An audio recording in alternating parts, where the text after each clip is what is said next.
Vos hablaste de dos tipos de impresión en este caso, ¿cuáles son?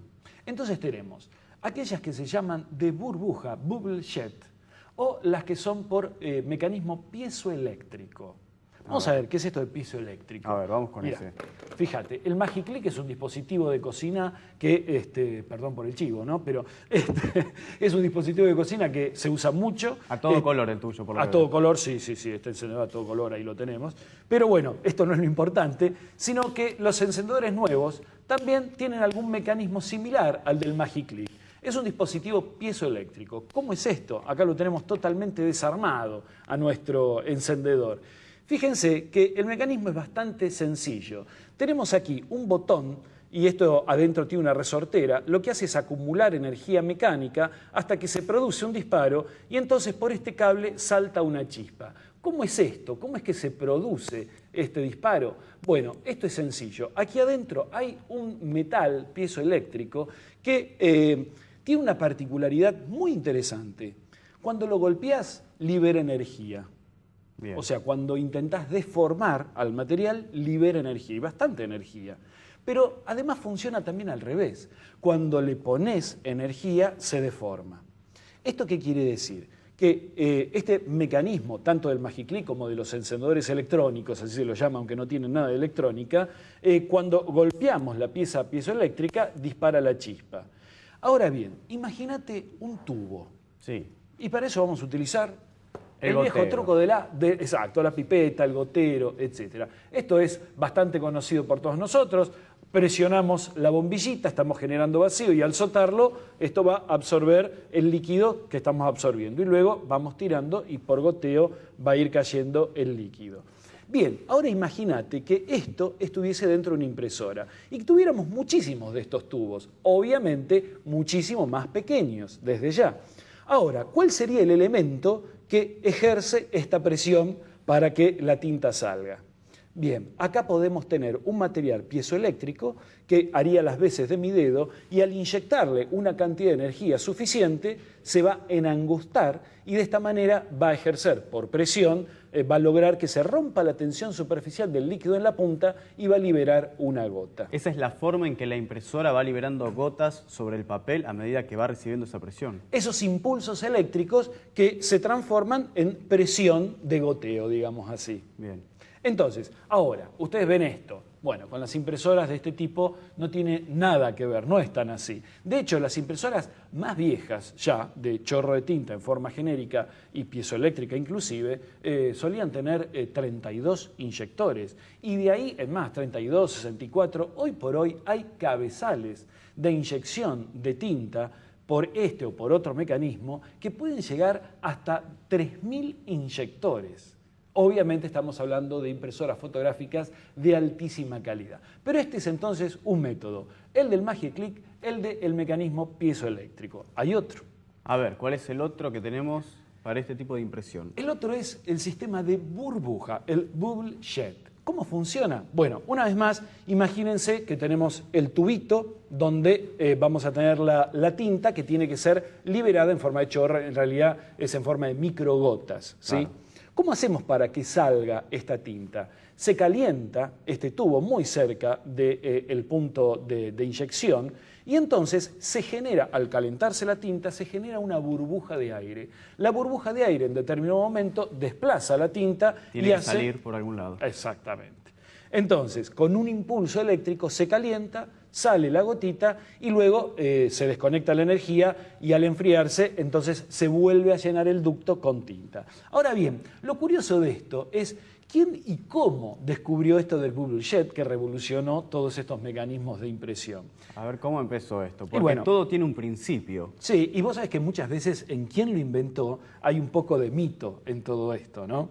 Y nunca Todos se quieren sabe. adjudicarse el derecho de Totalmente. autor. Pero bueno, podemos decir, y por lo menos así la bibliografía en general y las patentes lo dicen, que Canon ha sido el inventor del sistema de inyección por burbuja térmica. Y algunos dicen que fue bastante casual, que estaban trabajando con un soldador, un dispositivo bastante común, por lo menos para aquellas personas que trabajan en electrónica, en electricidad. Claro. Esto tiene muy caliente la punta, yo lo toco, pero no hay que mantener allí el dedo porque nos quemamos. Esto sirve para soldar, ¿sí?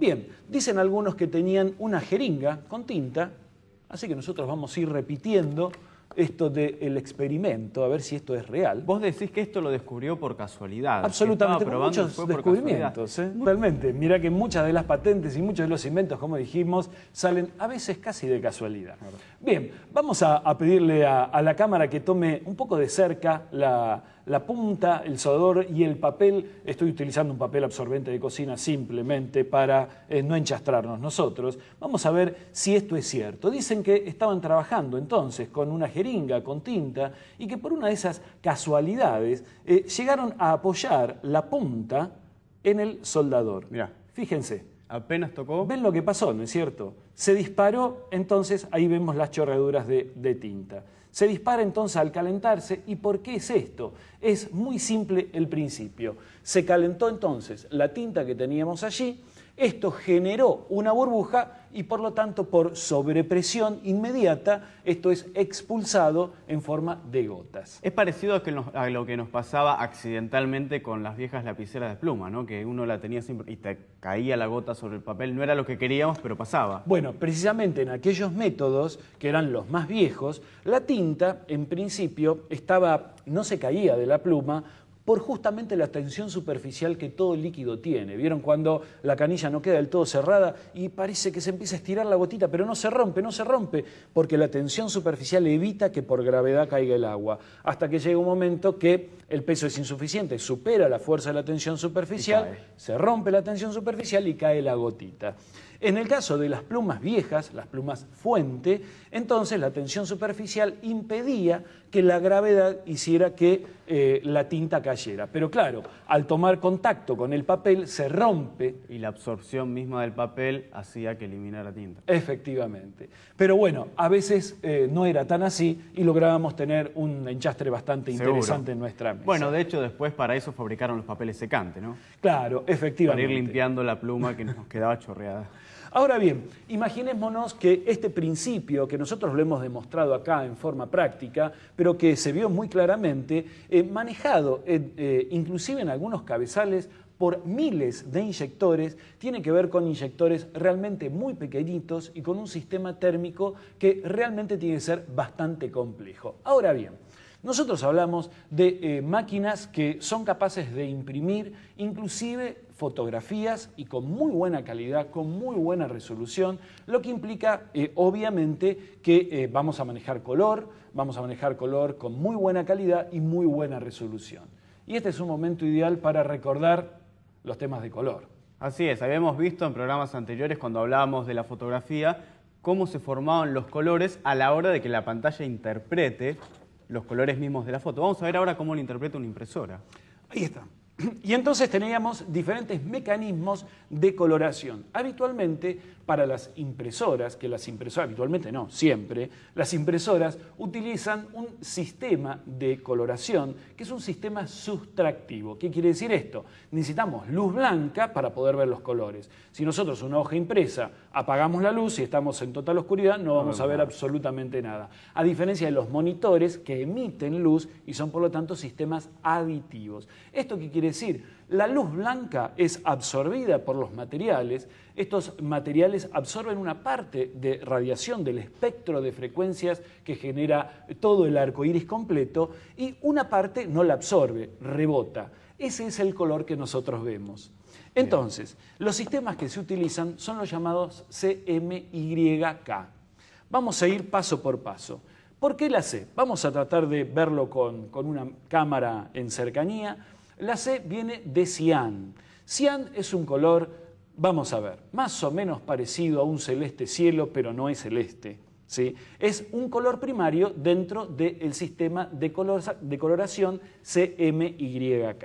Yo ahora les estoy mostrando otra capa que corresponde al magenta y aquí lo tenemos. Fíjense que el magenta es un color, similar a un color obispo, pero no tanto, bastante más claro. Ahora fíjense que en el punto en el que quedan superpuestos el cian con el magenta, se ha formado el color azul.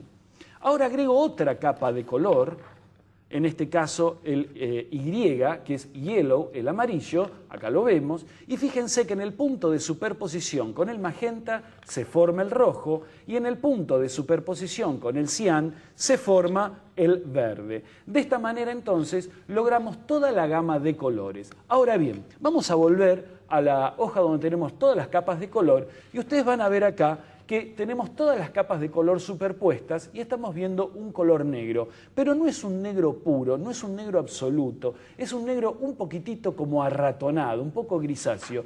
Es por eso que al sistema de coloración CMY se le agrega la K de black. No le podían poner ya la primera letra porque si no iba a dar lugar a confusión con el blue, con el azul, y de esta manera se logran negros bastante más plenos. Fíjate qué clara diferencia. Entonces las impresoras a color funcionan con estos mecanismos de coloración. ¿Qué quiere decir esto? Que tienen que tener tinta color cian, tinta color magenta, tinta color amarillo y preferentemente, y así son todas las impresoras fotográficas y sobre todo nuevas, el negro también para poder tener un negro pleno. Y es la impresora misma la que hace la mezcla de colores sobre el papel. ¿Larga todos los colores al mismo tiempo o larga uno y después larga el otro para formarlo? ¿Cómo Excelente pregunta. Mira, vamos a ir un segundito a la imagen de la PC porque precisamente acá lo tenemos mostrado en la imagen de nuestra PC. Métase con nosotros en la imagen de nuestra pantalla y vamos a estar viendo en este documento cómo, por ejemplo, acá tenemos diferentes microgotas. En este caso tenemos cian, en este caso tenemos el amarillo, el yellow, y cómo en este otro caso se han intercalado puntos entre cian y amarillo. Y es un tramado. Logrando, claro, este tramado verde que tenemos acá. De esta forma entonces se logra esta coloración. Se logra por un mecanismo que tiene que ver con los semitonos. O sea, la idea es poder imprimir pequeñas gotitas de tinta lo suficientemente próximas como para que a determinada distancia y para el ojo humano, que no es muy perfecto que digamos, se nos confunde eso, se mezclan las frecuencias y nosotros por este efecto de semitono estamos viendo la mezcla de color. Lo podemos comparar cuando hablábamos de la pantalla del televisor, que uno de lejos ve los colores definidos, pero cuando te acercás a la pantalla ves los tres bastoncitos del sistema RGB en este caso, pero ves los tres bastoncitos. Absolutamente, es así, Pablo. Entonces, de esta forma es básicamente que funcionan las impresoras de inyección de tinta. No es que mezclan la tinta, logran un nuevo color y allí recién largan la gotita mezclada, sino que digamos por proximidad. En algunos casos también estos puntos llegan a superponerse. Claro. De hecho, volvemos un instante nuevamente a la imagen de la PC y tenemos, lo estamos mostrando aquí abajo con imágenes, también la posibilidad de ver esto mismo que comentábamos, pero en el caso de una foto. Acá tenemos una foto de una señorita, ahí estamos enfocando una parte de la foto, la hemos ampliado varias veces y empezamos a ver que acá hay como una especie de patrón, claro. Pero cuando lo ampliamos lo suficientemente bien, estamos viendo estos puntos que estábamos comentando, cómo se van entrelazando y se van aproximando unos con otros y van formando entonces este semitono que visto muy de cerca no nos dice gran cosa y que sin embargo visto en la foto se ve a la perfección. Entonces el secreto acá es lograr tener puntos lo suficientemente pequeños y lo suficientemente próximos para que el semitono nos dé una real experiencia visual de tono real de color y evitar que se vean esos patrones visuales o efecto Moiré también se lo llama, que eso ocurre cuando estos puntos no son demasiado pequeños y entonces nuestro ojo empieza a ver patrones de distorsión. Esto quiere decir que los inyectores, o sea, cada uno de estos tubitos que será presionado ya sea por mecanismo piezoeléctrico o por bubble jet, o sea, calentamiento de la tinta, tienen que ser lo suficientemente pequeños y próximos para lograr una muy buena calidad de impresión. Ese es el secreto de las impresoras. Y Hernán, cuando nosotros hablamos, ahí estábamos viendo cómo se deformaba esa foto. Sí. Uno de los ejemplos puede ser cuando nos estamos quedando sin tinta y vemos que aparecen colores raros. Algo que era rojo no es rojo y vemos los colores originales, quizás que tiene la impresora. Sí, de hecho, mira, efectivamente, yo acá tengo una impresión y lo vamos a mostrar a nuestra cámara con Zoom manual. Sí, con Zoom manual. Vamos a aplicar ahí una importante lupa para que se pueda ver bien en detalle. Y podemos ver que en algunos casos, fíjense, en este caso tenemos esa línea negra, es un patrón que nosotros lo vemos como algo realmente completo, lleno, como si fuese un negro pleno. Sin embargo, está también formado por micropuntos. Si tuviéramos una lupa lo suficientemente grande, tal vez un microscopio, mejor dicho, lo podríamos ver. Claro, ahí se notaría bien claro cómo es el patrón que va llevando la impresora cuando hizo eso, que es ni más ni menos que una hoja de prueba de alineación de cartucho, lo que estamos viendo. Efectivamente. Ahora, te muestro esta otra imagen donde podemos ver que este patrón está interrumpido. Esto es algo bastante típico en impresoras que o bien tienen sus inyectores tapados o bien no están teniendo ya tinta suficiente y a veces sale la tinta y a veces no sale. Por lo general, las nuevas tecnologías de fabricación de cartuchos logran hacer un uso muy intensivo del cartucho hasta el mismo momento en el que se está terminando la tinta. Pero hay que tener en cuenta algunos factores sumamente interesantes. Para la vida útil misma de la Para la impresora. vida útil, no de la impresora, sino de la posibilidad de la recarga del cartucho, que este es un tema que luego vamos a abordar con mayor detenimiento. Es un tema que trae mucho interés entre la gente, ¿no? Más que nada por los costos de los cartuchos originales. Efectivamente. Pero el tema es el siguiente. Si tu impresora está trabajando con un sistema térmico, un sistema bubble jet, hay que evitar que el cartucho se gaste totalmente, porque la misma tinta líquida que está dentro del cartucho actúa como líquido refrigerante de, en algunos casos, miles de inyectores. Claro, entonces lo que tenés que hacer es evitar, lo que puede pasar es que se queme directamente y que ese cartucho no te sirva más. En algunos casos se dañan algunos inyectores por exceso térmico, por no haber podido disipar en el tiempo correcto la temperatura suficiente y al momento tal vez de recargar, este puede ser uno de los problemas que surjan. Claro. Hay muchos más y de hecho no es lo más conveniente, para nada. Lo que puede pasar es que si uno tiene un cartucho que hace mucho que se terminó la tinta, aunque no se haya dañado, se puede haber resecado tapando los cabezales y cuando lo llevas a recargar te dicen no sirve más. Me ha pasado de llevar a recargar cartuchos y me dijeron está seco, no sirve. Totalmente. Ahora bien, tengamos en cuenta una cosa. Siempre las impresoras tienen algún mecanismo para destapar los inyectores. Miren los manuales, miren la utilidad que van a tener a través del driver en la computadora y siempre hay algún mecanismo que básicamente lo que hace es forzar inyección continua para tratar de destapar estos ductos que son realmente capilares. Vos lo que decías antes es que una impresora aprovecha hasta último momento la mayor calidad de impresión. Es decir, cuando se va quedando sin tinta, no es que va a empezar a imprimir mal, sino que en los casos de las nuevas imprimen bien hasta la última página y después no imprimen directamente. Digamos que van a imprimir razonablemente bien hasta prácticamente que se acabe la tinta. Claro.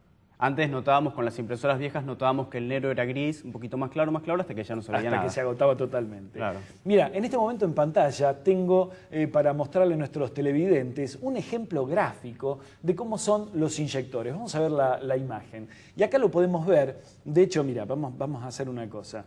Vamos a ampliar un poquitito esto, así se ve un poco mejor.